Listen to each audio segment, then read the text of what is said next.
Is Krisa Winn. Hi, everyone. My name is Krisa Winn, and I'm an educational consultant at HSLDA. And it's just so great to have you joining us today for our Facebook Live with Misty Bailey. Misty Oh, Bailey is a homeschool mama. She has lots of experiences, and she's been a great support to homeschoolers for many years now. And she's now a coordinator at the South. Let me get this right, Misty, at the Southeast Homeschool Expo. And so she's got three amazing children, and she's going to share some of her story today that I know will be an encouragement to you, especially if you're homeschooling children that have some special needs. That are struggling with ADHD and some other concerns. So, we're going to get to know about her and her homeschool journey in just a second. We will also let her introduce herself too.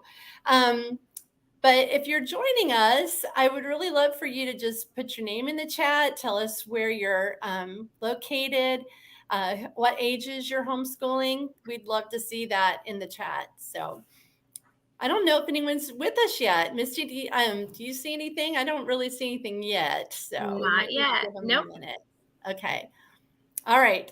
Well, I do ask if you, we've got 7 people so far. So yes, please put your comments in the chat. Let us know where you're homeschooling, how many years you've homeschooled. Let us know your ages that you're homeschooling. And we'd love to see that. That's exciting to us. Give you just a second to do that. All right. I'm going to ask Misty, will you just kind of tell us a little bit about your journey as we're getting started? Introduce yourself to us, please. Yeah, absolutely. So my name is Misty Bailey, and I am in Ohio. I have 3 kids, Allison, Kristen, and Daniel. Allison just graduated this year. I homeschooled her all the way through. Yeah, she was my first one. She went to public school very briefly, preschool, if you count that. And then we pulled her out halfway through public school, preschool when she was 5. And started homeschooling, which I think we're going to talk a little bit about why we did that here in a little bit. And then Kristen is my middle. She's a junior. She's going to be doing dual enrollment this year at our local university. And then my youngest, Daniel, he is my wild child. He's going into 6th grade. And Allison and Daniel do both have ADHD. Daniel also has dyslexia and dyspraxia, which is a fine motor speech delay. So we've got a little bit of some special needs learning struggles in there as well. I founded our local homeschool group. So I did that many, many years ago. When I started homeschooling, there were only 3 of us, and now we have a lot of homeschoolers in our local homeschool community. I do help run the Southeast Homeschool Expo in Atlanta, Georgia. I also do some social media management for Apologia Homeschool and Masterpiece Society. And I had a blog and podcast for many years, Join the Journey and Joyfully Homeschooling. So I've stayed busy. I love supporting and encouraging homeschool moms. It's my passion, because when I started, there wasn't a lot in our homeschool area. And I just love helping parents and let them know that they're not alone while they homeschool. I love that. This is a little bit off of our topic, but when you said that you started the homeschool group that's now really grown, Yeah. I loved hearing about that, because I had to do that at the beginning of my own homeschool journey. I really didn't find what I was looking for, and so I just started what I wanted. And it started very small, but it grew. And I think that that's a real need for families right now. And I encourage people to do that too. So I thank you for sharing that, and for letting us know, that's possible. You don't have to start really big. You can just start small and then see what happens later on. So that's awesome. Yeah. So Allison, that's awesome. She's graduated. You have graduated one from homeschool. So tell us about those early years, though, when she was in public school. Can you share a little bit about what your experience was and what your hopes were, and then what happened? Yeah, absolutely. So whenever we first started homeschooling, I actually only knew one other homeschool family, And I felt God calling us to homeschool, but my husband said, no, homeschoolers are weird. We're not doing that. So he was absolutely 100% against it. So off she went to public school, and she was just so little. And at the time, I was running an in-home daycare, and my aunt was her Head Start teacher. So she had a little bit of a speech delay, so we were able to get her into Head Start. And so she went to Head Start, but the Head Start Center was located in the public school. So she was actually a part of the public school system, but yet was in the Head Start program. And so she went, and she would come home every day and be like, I just want to stay home with you. I want to learn how to read, and they won't teach me how to read.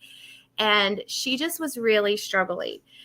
She had some little quirks, and that I knew that kind of had her stand out a little bit. They sent her home like with her first evaluation that she was delayed socially because she wouldn't impose on a group of people. She'd rather sit in a corner and read. Which she couldn't actually read yet, but she wanted to learn how to read, but they wouldn't teach her to read because she wasn't in kindergarten. And so just little things like that. But the final determination when we brought her home was she came home one day and she asked her dad what this derogatory term was. And my husband was like, where did you learn that? And she said, some kid called me that on the bus because I was wearing princess boots and not Hannah Montana. And my husband was like, okay, we're done. So we pulled her out, and my husband said, if you can teach her to read, then you can homeschool. So I pulled her out of a Christmas break, and by the end of the year, she was reading. And we've never looked back. And it has been a wonderful experience. We did later have her evaluated for ADHD because she did have some little quirks. ADHD in girls is a lot different than ADHD in boys. It's more daydreaming, more spaciness, but also there are some little social situations, social issues there. And so we did have her evaluated because I wanted to know that those weren't because she was homeschooled, but, because there was something else there and to kind of how to teach her. So we did have her evaluated with that for that. But other than that, there wasn't a lot of accommodations through the years that we needed to make for her, in particular for her education, for homeschooling her. But it was a blessing. I was able to see her all the way through kindergarten through senior year. She was accepted into college, and every college she went, she applied for, and she's one of my biggest accomplishments. I'm really proud of her. That is beautiful, and congratulations. And for those of you that are just joining us, please put your name in the chat. Let us know where you're at, how many kiddos you're homeschooling. And this is Misty Bailey, everybody. Misty has been homeschooling, and she's telling us a little bit about her story. She just finished kind of sharing about how she got started homeschooling with their oldest daughter, Allison. And Misty, I really appreciate too what you were saying about not really having to make a whole lot of accommodations. Sometimes just homeschooling itself can be an accommodation in itself. It's so very different from the classroom setting that we always say that homeschooling can be an individualized education program, an IEP, if you will, like the document that you get through the public school when you are eligible for services. So, and the other thing, my background is that I was a public school teacher for many years. And my husband as well always said we would never, our first argument was about whether or not our kids would go to Christian school because I was a Christian school graduate. And he said, our kids aren't going to Christian school. And then I became a public school teacher, and he said, we're going to homeschool our kids. So daddy's support is very important. And it's just funny what might change. But sometimes when people say, I'm concerned about homeschooling because of the socialization, as a former public school teacher, I used to say that's why I homeschool was because of socialization, because I want my kids to be socialized, obviously, but I also they're tender roots and tender plants, and I want to be able to nurture them and protect them as well. So I appreciate what your little one went through too. Yeah. So tell us about how homeschooling, when you made that decision, did you have your younger two children under tow while you were homeschooling Allison, or how did homeschooling affect your family? How did just Allison's experiences overall kind of affect your family? Yeah. So no, well, at the time I had my middle, Kristen. So she was 3, I think, when we started homeschooling Allison, and I was running an in-home daycare. Okay. So, of course, I brought Allison home, and we really just homeschooling became a part of our life. I had the daycare kids, and I would just do her extra stuff, her official school, while the daycare kids and the younger kids napped, and then just included the other kids and a little bit of everything. We did morning time, so I had lots of little kids around, did story time crafts, Okay. and Allison just kind of came along with everything. I did preschool with Mm. all the kids. But as Kristen got older, and she was in kindergarten, and Allison would have been in 2nd grade, that's about the time Daniel was born. And Daniel, at that point, I felt like, okay, I can no longer keep running the daycare Mm. and keep homeschooling, all of the kids, because it's just getting to be too much. So we slowly transitioned out of that. And that's when I began working at home, doing more of the online work, running the blog, podcasts. I started working for the expo, doing social media scheduling and that sort of thing. So I let all of my kids slowly move into school, so instead of Okay. taking new kids, I slowly moved all of my preschoolers into kindergarten. So, and just transitioned out of the in-home daycare. So it was a slow process, and I miss it sometimes, but Mm. I did get to teach so many kids to read, and I did get to watch so many kids grow and learn through the years. And I really feel like it helped me set up being able to teach lots of kids at once, because I did have the in-home daycare for so many years. But Daniel was really the transition that led me, out of that. Out of As that, yeah, Mhm. right. Well, I always say too, it is such a joy. One of the benefits of homeschooling, having that front row Mhm. seat to really get to see your children's aha moments when things start coming together for them. Mhm. There's just nothing like it, and we Yeah. do miss that when they're, in the classroom setting. So, I love that. And I'm going to ask this because you had an in-home Mhm. daycare, so you had lots of stuff, but you Mhm. don't have to have all the things to homeschool, right? I mean, Mhm. that's not something we really talked about prior to today's life, but you don't have to have the all the equipment and all of the toy. You don't have to have all those things really to make it work, right? No, and I really didn't have like a lot of stuff. I mean, I had, I mean, I'm not really entirely sure what you mean by all the things, but I didn't have like a fancy classroom. I had an in-home daycare, so it was out of my house. At the time, we really just had my living room. So I never had a schoolroom until, honestly, Daniel was born. And he was a baby whenever we finally got added onto my house. My house is small. We had a little bit of a playroom at that point, but we didn't have a schoolroom. We've always done school at the dining room table. Very briefly, for like a couple years, we had a schoolroom that we also constituted itself as a playroom. There's a blog post about the space out there somewhere, but it didn't work for us. Actually, it was very bright, very busy, and with my kiddos with ADHD, it was too much with the windows and all the space. So for years of wanting that space, it didn't work for us, and we ended up back at our dining room table. So no, we really honestly homeschooled a lot on a budget through the years. So in a small space, and not with a lot. I've always worked because we needed the finances. So we didn't really have a lot.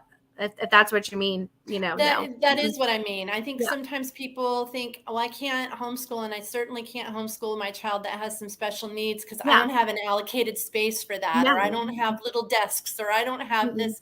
But you don't have to do that. No. That you can just homeschool at the table or on the Yeah. couch or on the floor, Mhm. especially, if your kids are younger or older. My daughter still loves doing all of her work on the floor. So, Yeah. yeah. So that kind of leads into like my next question. What methods, resources, what did you find to be most helpful, and especially to accommodate your daughter that was a unique learner? Yeah, absolutely. So, with us, like as far as like different resources, methods, different things, each of my kids, they honestly learned very, very differently, in Mhm. different ways, different programs. I think for me, that was probably one of the hardest things to swallow with homeschooling, is that there wasn't a one size fits all approach. Allison did really well with textbooks and literature based programs for a lot of her subjects. With all three kids, we did online programs for math, because that's something I needed to outsource, because I have always been like a working mom, and that's one thing that was my weakness. And so I always outsourced math. My middle, she didn't have any real learning struggles per se, but she knows how she learns. She prefers hands-on. She does not like online at all. She's also not a big fan of literature-based programs. She likes books, but she's the kid that would always go to the library and get the nonfiction books, not the, the fiction, Little House on the Prairie, all of the living books. She was not a fan of those. She's like, give me books on dinosaurs, animals. So very, very different. Each of the kids learned very different. My son did really well with the unit study approach and always enjoyed audiobooks, still does. So, and also online resources, because he can have them read to him because he has dyslexia. So each of the kids just they all learned so differently. And so it was really, it's hard. And I think, like I said, that was one of the hardest pills for me to swallow, is that there's not one size fits all approach with all three of my kids. They all learned differently. A few names that have worked for all three kids was Apologia for Science, teaching textbooks with my kids for math with the online, Mr. D for high schoolers for math. I personally always loved Knotgrass history. My oldest, she loved it even with ADHD. She loved the pictures, just loved the story approach to it. So Apologia just came out with a math program. I wish it would have been around whenever my son was younger, because I think he would have loved it with the hands-on, the kinesthetic approach. I think he would have absolutely loved that program.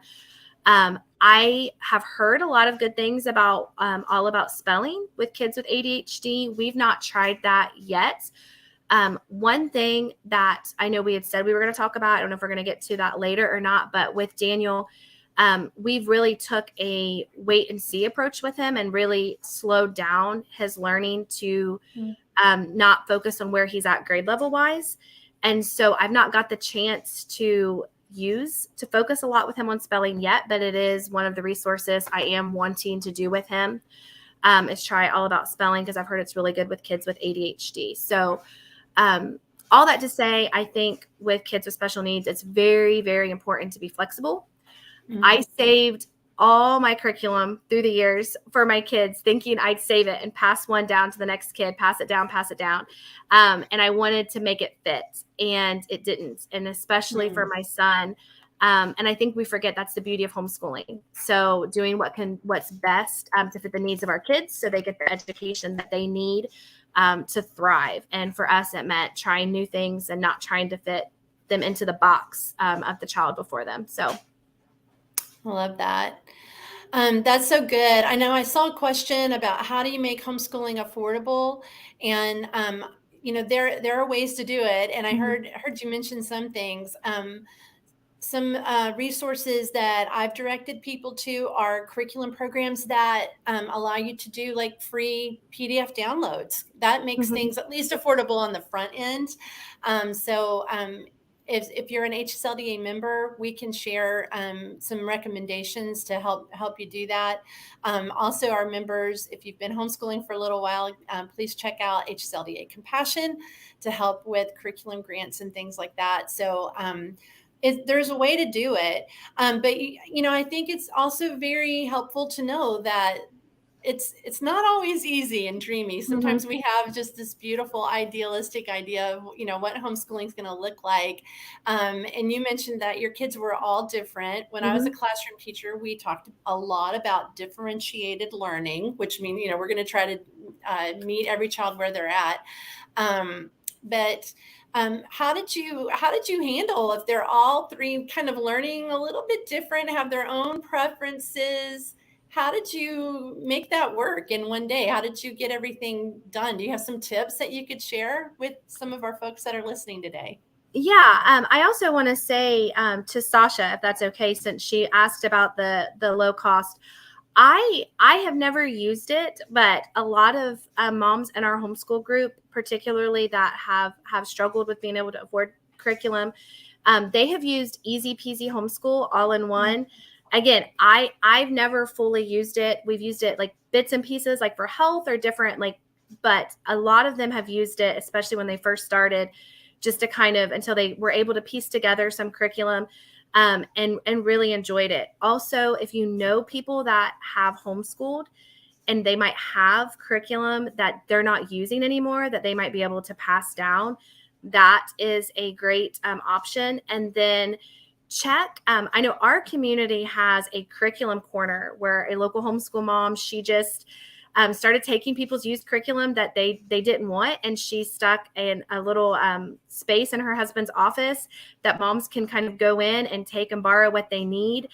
And I think that's a wonderful resource. I love that she's offering that to our homeschool community. And I think more communities really should maybe consider offering that for moms that that are getting started. So I just wanted to say that really fast Oh, I appreciate it. And, I want to get to that question about, teaching multiple ages and kids that yeah. learn differently. But I'll just add to it too. Um, it's just so important to make the need known Mhm. because homeschool moms and dads too. I mean, we are a generous group and we want to share resources. I know I personally benefited from a good friend of mine that said, "Hey, I'm not using this Mhm. Sunlight curriculum. I'll need it in 2 Yeah. years. You can have it," And so we have absolutely done that and shared resources. And also, I mean, it does make it sometimes a little bit easier to kind of do, like stay with one program, Mhm. do everything on Time for Learning or something. But I think one way to make things affordable is, well, for this subject, we're going to do a monthly subscription computer based option. For this, we're going to use the library. For this, we're going to, you kind of piece some things together so it can be more affordable that way. But there are lots of ways to get creative. And boy, using that library too is a Mhm. wonderful resource. So I encourage everybody to do that. But back to our question Yeah. about multiple ages, how did you make that work? What are some tips you can share about Yeah. that? So I just want to say that when it comes to having kids with lots, like you have lots of kids, lots of ages, just know that you are likely going to drop the ball. I would like to say that I was a perfect homeschool mom and all of my kids, I did everything perfectly, but I didn't. There are going to be times when you look back and you're going to realize that one kid needed you more and the other one may have had a few areas fall through the cracks. And that happened to us time and time again. And when that happens, not if, remember to give yourself grace. I think one thing a lot of homeschool moms worry about are gaps in learning. And I think that we need to remember that happens. There's always, always, always going to be gaps in learning, gaps in parenting, and gaps in just seasons of life, just in general, where one of our kids are going to need us more. And we have to remember that God can and does come in and fill those gaps. We can't be everywhere at once. We can't be everything to every child. And particularly when you have kids with special needs and learning struggles, you cannot be everything to every child. Like when we were going through my son's diagnosis, my girls, I know without a doubt, I dropped the ball with him a lot because he needed me, every ounce of me at that time. And I had to just trust that I would be able to go in later and fill those gaps, and that God would kind of pick up those spaces where I couldn't be there. And I had to just get up day after day and do the absolute best I could, and that was good enough. I also just want to say that no one loves your kids more than you do. That's right. You know them best. You see them day in, day out. You know their likes, their dislikes. You know how they learn, what they struggle with. And you are going to give each of your children, even those without special needs, an individualized education. And that is an amazing, amazing experience that you get with homeschooling that you don't get anywhere else. So I don't know if that's the kind of tips that you were looking for, or if you were looking for more practical tips. But that's my encouragement. I love that because It's so foundational. And I hear from moms all the time. And what you shared, Misty, is getting right to the heart Mm-hmm. of the matter. The the people that I talk to are so very they're sacrificing to Mm-hmm. homeschool many times. It is a calling from Mm-hmm. God many Yeah. times, or it's sometimes even out of desperation. And moms and dads just want to do the very Mm-hmm. best they can for their kids. And so I think that advice that you give, my takeaway from that was um, you give the best that you Mm-hmm. can, Yeah. even if it doesn't seem like, it's as much as you would want to give. You're not perfect, and no one's perfect. Our children aren't perfect. We're not perfect. And I think just having that attitude, your children know that, and they pick up on that, and they realize that they're loved, that they're safe. Mm-hmm. And I think that's very, very, very important. Just also, I think, I mean, do you have some like little nitty gritty, like even Yeah. practical tips? I mean, sometimes we say bring everybody together for science Mm-hmm. and history. Sometimes that can save time, make things a little less crazy trying to get 7 different subjects done in one day. I mean, any practical tips off the top of your head that you could share Yeah, too? absolutely. So what we did whenever my kids were all younger is I did what was called like a rotating schedule. So I had this grid, and I had our day broke up into like 4 blocks. And so what I had each child, like we started off our morning like with morning time where everybody was together. And then after that, then I would have 2 of the kids go off and do something independent. And it was typically like my 2 orders. So they would go and they would do, for example, their math that was independent. And that would be like a half an hour block that they could do. And if they got done with their math before then they could read or do like flashcards or do something independent that they were not interrupting me. And at that point, then I would work with Daniel one-on-one. And so I would always give him, where he was the youngest and he was the one that required the most attention from me, I would always try to Mhm. give him that first block of the day. And I started this when he was like 3 or 4, or even might have even started it when he was like upper 2s. But where I would give him that first like 30 minutes of the day, because if I could fill that cup that he needed, then he was going to allow me a little bit more time to work with his sisters later on. Mm, So then good. after that, then, he would go and I would have him kind of give him something busy to do. Sometimes it was leapfrog videos on Mhm. Netflix, and that was okay. And then I would work with one of the girls by themselves. And so we kind of just did that rotation a little bit. I kept the girls together for history and science as long as I possibly could until they were able to separate and do Mm. individual. And that really helped me. But I kept them apart for math and language arts.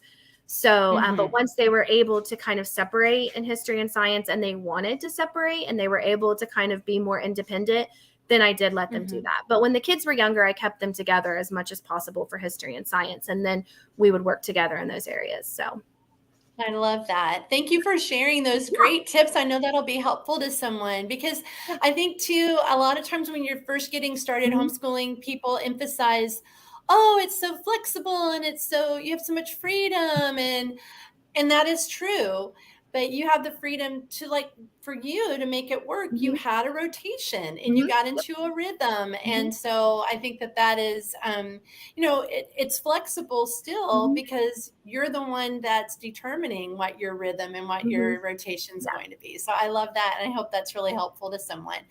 Let's go back to Miss Allison when Mm-hmm. she was younger. What did you notice that your daughter Allison was struggling with? How did you notice that she was struggling with ADHD? ADHD. What were things that you saw? How did you see homeschooling positively affect her education? Yeah. So I think like I touched on it a little bit earlier. Like we noticed like around 8 or 9, she was more impulsive. And first of all, I want to say that I have permission now to talk about this, Yes. Mm-hmm. because she does talk with me about her ADHD and her struggles. She's actually talking with me about it at the Southeast Homeschool Expo. And I have permission to share her story. So I just want just Great. to put Thank you that for out there. sharing that. Yes. Good. Um, because she is an adult and I don't want to share anything without her permission. So I Right. noticed around 8 or 9 that she was different than other kids. She was more impulsive. And like I said, what some would deem a little bit more socially awkward. And we did have her diagnosed more for my benefit than anybody else's. She was daydreamy, unable to focus. That later turned itself more into perfectionism, Mm. which is very, very common in girls with ADHD. I did not fully understand what ADHD, what it was like in girls. I didn't, because with boys you see it as kids jumping off the walls, and you don't. Right.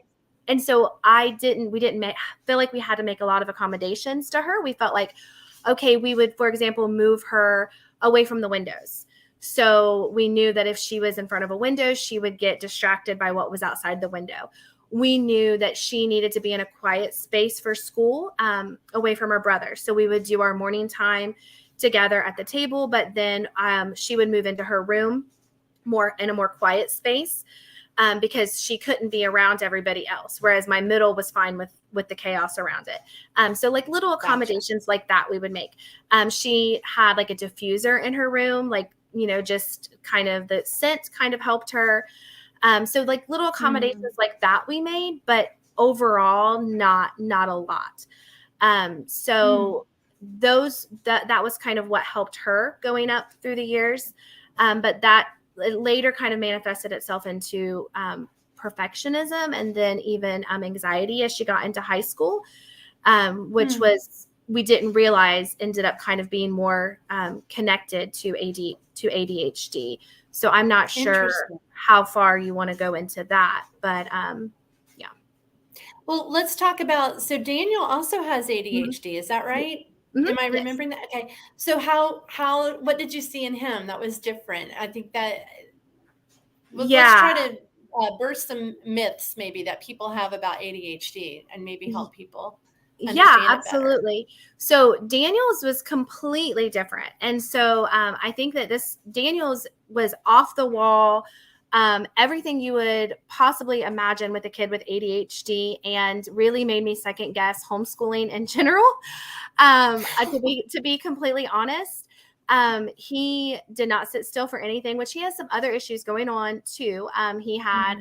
has apraxia and dyslexia, which we could not get help with for a long time, and ended up having to have some help with HSLDA as far as getting his IEP and just different things written through the school. But he had, we went through his diagnosis process, but he, oh gosh, just the fidgets, just not being able to sit still, not being able to focus, not being able to, just moving constantly. Everything, like I said, you could possibly imagine with a boy with ADHD, he had. And I had to completely restructure everything I thought I knew about education, everything I thought I knew about homeschooling. It was, his diagnosis process was just a whole emotional experience, just in Mm. general. Mm. Because I was questioning at the time whether or not I should continue homeschooling, because I felt like he would do better in the public school system, Mm. because I just wasn't sure that I could homeschool him. And then I had the lady, whenever we went through his diagnosis process, she's like, he is in the absolute best environment possible for Wow. for his education, His because needs. yes, for his needs, because you're doing everything that he needs, like everything that I've said, like, you love him more than anybody else, like, and she really just affirmed our decision to homeschool him. Mm. His IEP process really just affirmed that. I realized how much homeschooling was an individualized education plan. Mm. And it really made me overall, just the special needs services, just his therapies, just in general, um, made me realize the beauty of homeschooling. Mm. It was just, it was just a beautiful experience. Like I'm actually with him very, very, it sounds weird to say you're thankful for ADHD, but I'm very thankful that, one, he was my last, because I don't know that I would have ever started homeschooling or If he'd felt been like, your first. yes, had he been my first. But I know that God gifted him to me, and at the point where I was able to recognize the beauty of homeschooling, recognize the beauty of the individualized education, recognized Mhm. um, just how wonderful homeschooling could be. And the girls got to experience a little bit more of the flexibility and just opening my eyes to what education truly can be because of Mm. it, because it just made me reshape my whole views of education. Because you really do, like, you have to, when you have kids that are bouncing off the walls, and you have to find individual ways to get them to learn and just reshape your whole views of education. It's just a whole different process. When you say, I'm just going to ask, so when you say you had to reshape your view of Mm-hmm. education, um, this is what I'm imagining, but Yeah. I don't know. You tell me. That maybe you're thinking, I'm not doing a good job if he can't sit down and do a workbook page, or maybe I'm not doing enough if he can't listen to me read a story to him. Is that what Mm-hmm. you mean by you had to reshape, that he could still be learning even if he was jumping Yes. or whatever? Mm-hmm. Tell me a little bit more about that. Yeah. So, like, for example, I would have never. So, when we first started homeschooling, a good friend of mine, she was homeschooling her nephew at the time.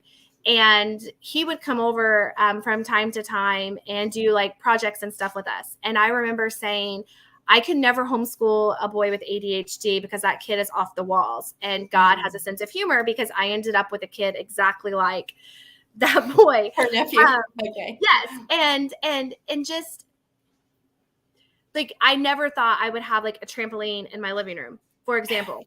And but he needed that. Like, he needed Mm. a trampoline in my living room, and us to do spelling with um sand, or um blocks with math, and just all the hands on, just different things, sticks and rocks in my house.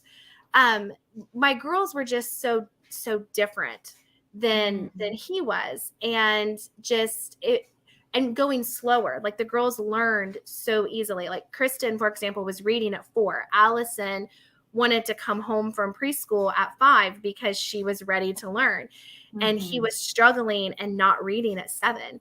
He was Mm. 12, and we're going to finally start focusing on spelling this school year, because Mm. we've been getting him to read on level. And not that he's not smart, like, he's very, very smart, but it just Right. reshaped my views of education, and what really matters.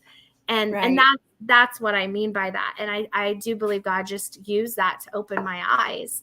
And it's a beautiful gift, and I'm so thankful for it. I look back at the homeschool mom I was when I first started homeschooling, and I was honestly judgmental. I had a teaching stick that I would be like, hey guys, like, we're gonna, with this teaching stick, like, pointing at the alphabet, like, reshaping, like, with a classroom. And to the homeschool mom I was when he was in preschool. And the girls Mm. are like, it's two completely different things. And I'm thankful for that. So Mm. that's what I mean, if that makes sense. I love that. And that is beautiful. And I hope that that's an encouragement to some of you that are out there listening. I see Dr. Douglas is talking about how they made sure that their son's learning environment was one that was conducive Hmm. to being in motion and being out loud. Yeah. And one thing that I share with parents a lot when I'm talking to our members as a consultant with HSLDA is I say, always have in your mind, what is it Hmm. that you're trying to make sure that your child understands out of this lesson?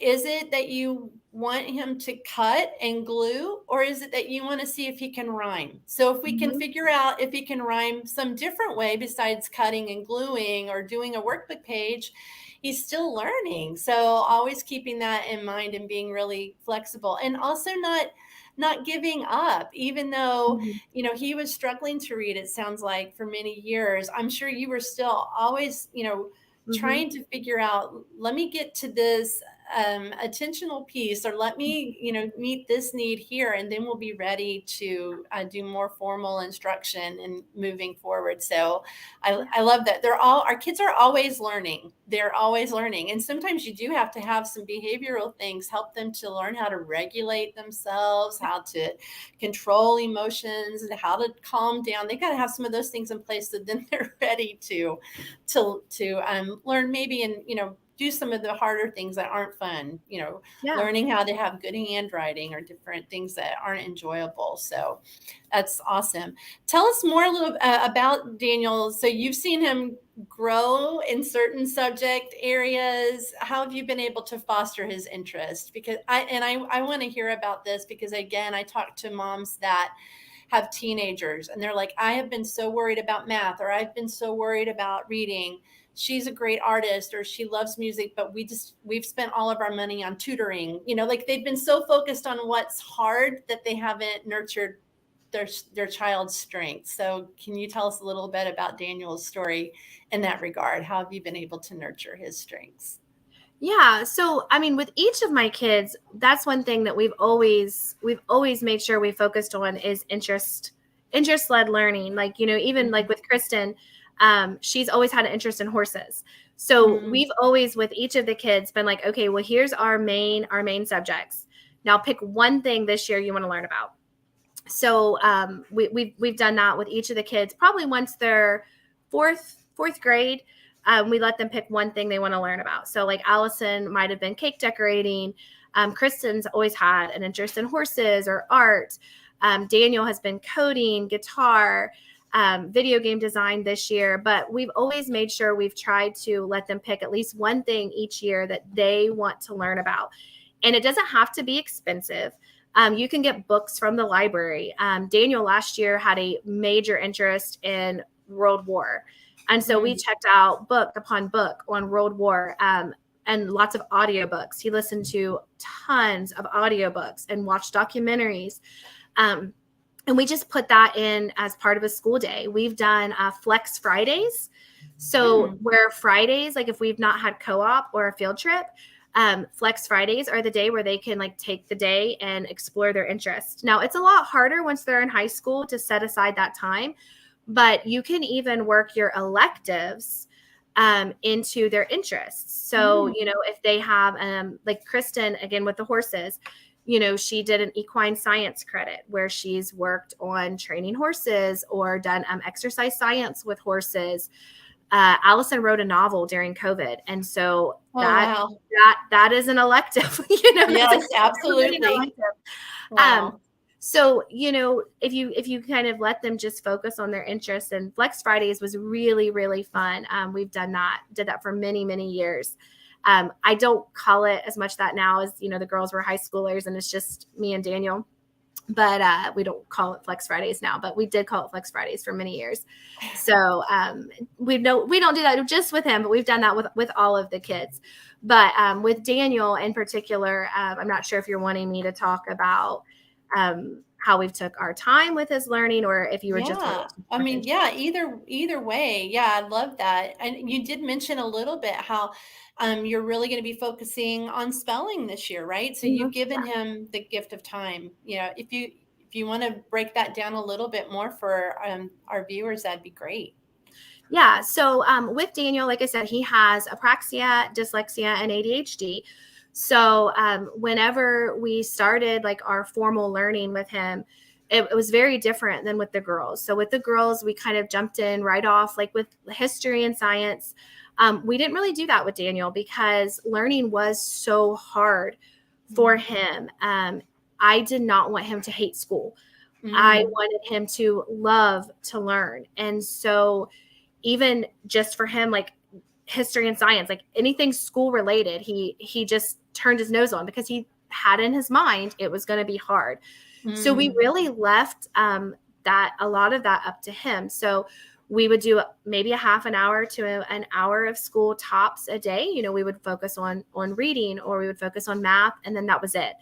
And we let him come and join in with the girls on history and science as much as he wanted. But like one year we focused mostly on reading. Like I just focused on getting him to read.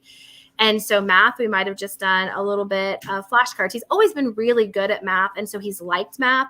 So he's not minded math as much. So he stayed on grade level with math. And so we've let him run with it. Like he's a grade level or two ahead in math. And we've just let him continue to run with it because it's not been hard for him.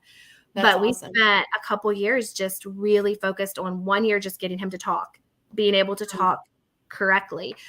A year on writing, a year on reading, a year on being able to comprehend what he was reading.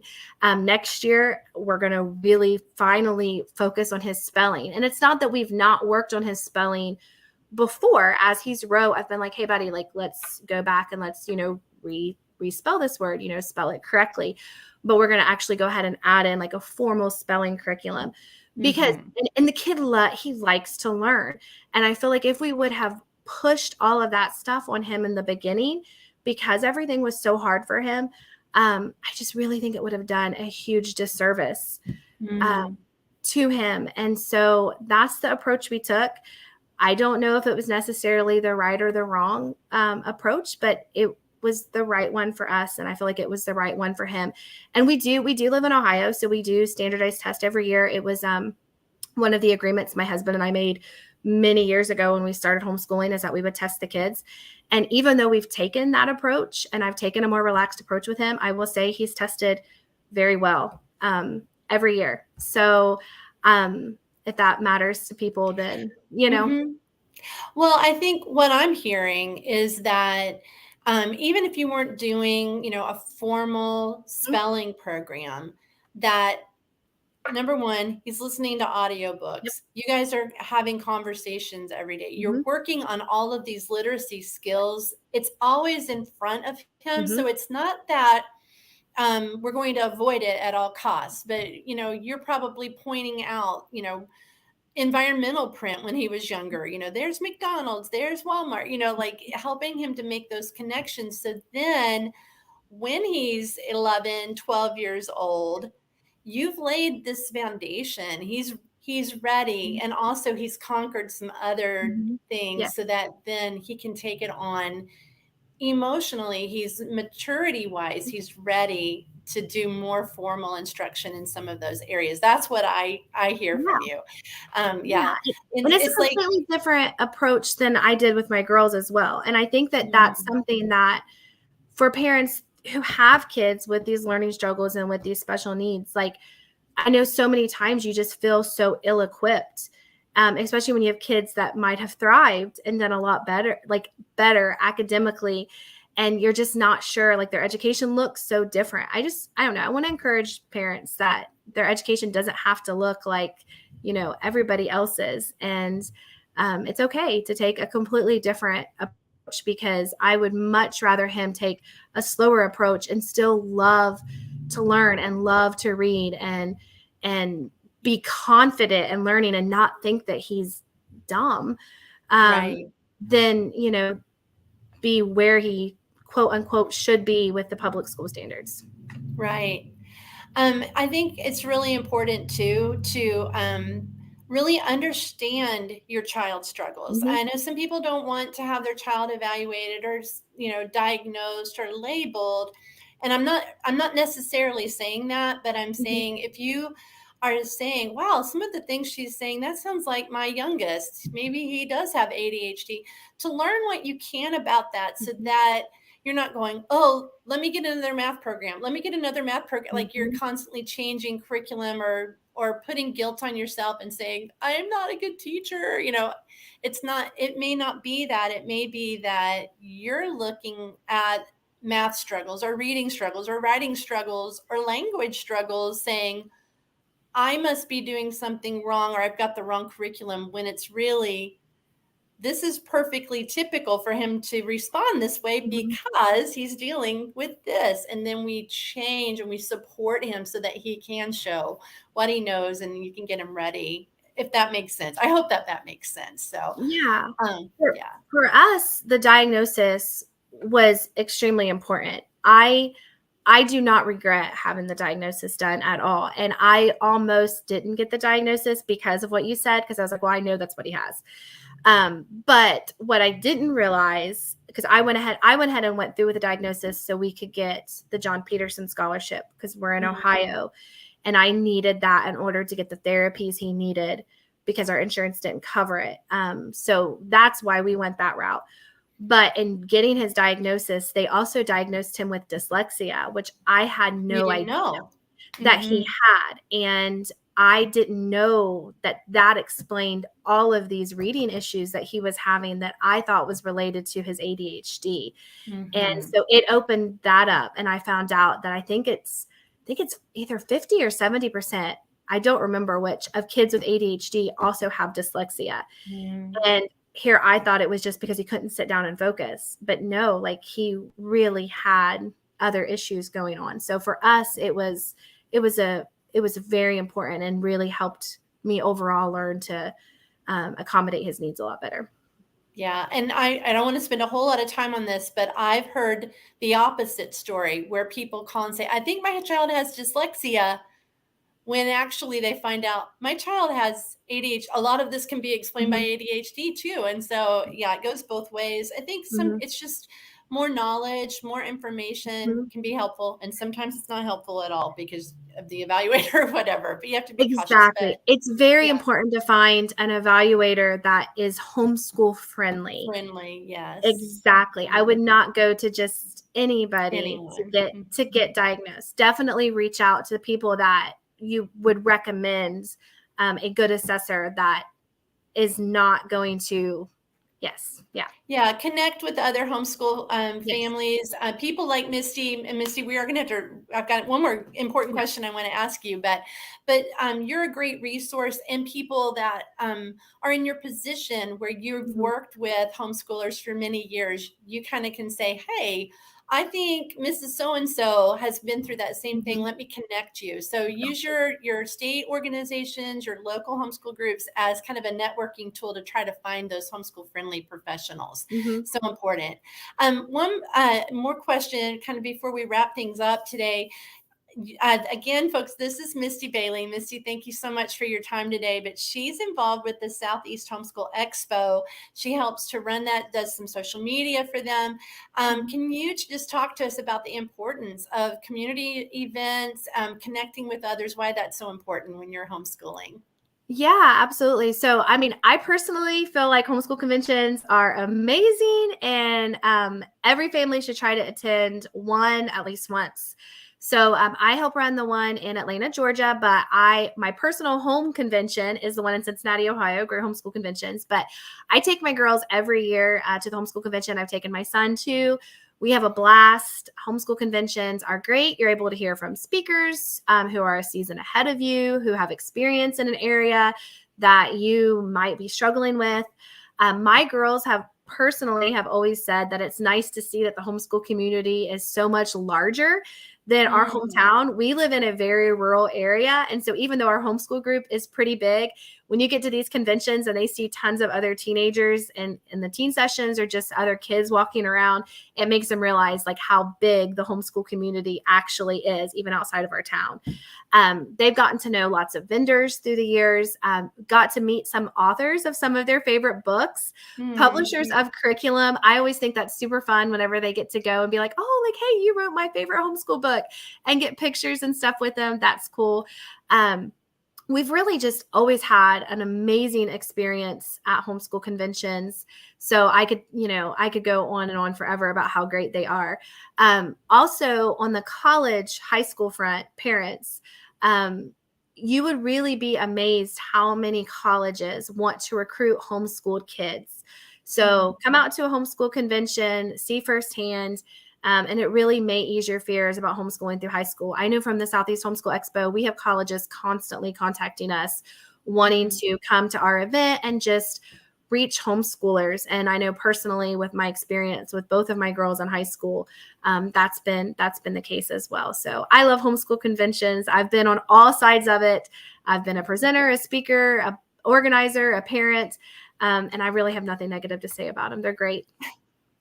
That's awesome. Thank you so much. And I can attest, I agree wholeheartedly. And I love the things that you brought up there. So I know a lot of states and throughout the Mhm. nation, kind of conference season's beginning to wrap up. But if you're just starting out, be setting aside a little bit of money and time and make plans to join a homeschool conference or convention in your area for the spring. It's usually when they are scheduled, like in the spring Yeah. of the year, early summer. Ours But is go ours is ahead. July 28th and 29th. So ours is Okay. actually next week in Oh, Atlanta. wow. And you guys will be there. Yes, that's right. And Misty, thank you so much. This is a busy time for you. Thank Mhm. you so much for joining us, for sharing your story. I know it's been an encouragement to so many people and will continue to be on the replay of this session. Folks, if you joined us today, our wonderful behind the scenes guy has been putting in great links about our foundation. I saw that one. Just links to our website, hslda.org, where you can find webinars, articles, lots of information to help make homeschooling possible. So please check that out. And if you're not a member yet, we'd love for you to join us. So you just go to hslda.org/join and find some information there. So Misty, we've got a minute or so. Any closing thoughts as we wrap things up today?